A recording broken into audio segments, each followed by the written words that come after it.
You may have seen on the show this week that we took a trip out to Las Vegas looking for Sharon Engel, and we went to a place called the Gun Store, which is a freaking awesome machine gun firing range, shooting range. You can pick up any sort of weapon you want, and they were nice enough and gracious enough to let Rachel pick up a couple weapons. Now, what you saw on the show was her firing away at those targets.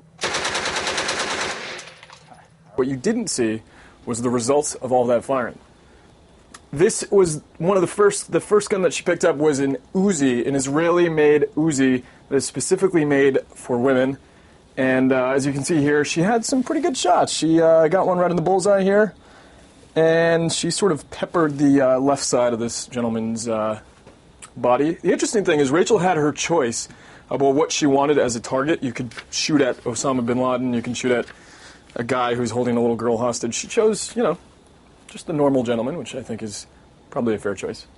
But these holes, as you can see here, are pretty small. This Uzi shoots a 9mm round bullet, and it's, as you may have seen in the piece, really rapid fire.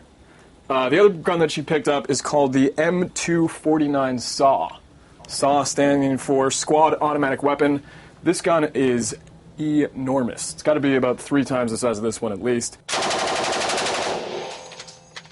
And you can tell the difference in the bullet hole sizes. Pretty big difference between the two. This gun is actually in service in the U.S. military right now. The BERT, our instructor there, informed us that you can't really get this weapon in the United States. They have it on that range. They're one of the few places that do. But this one, as you can tell by the bullet holes, packs a punch. And as Rachel pointed out, you don't really have the luxury of accuracy when it comes to this one. You sort of just squeeze the trigger and hold on for the ride.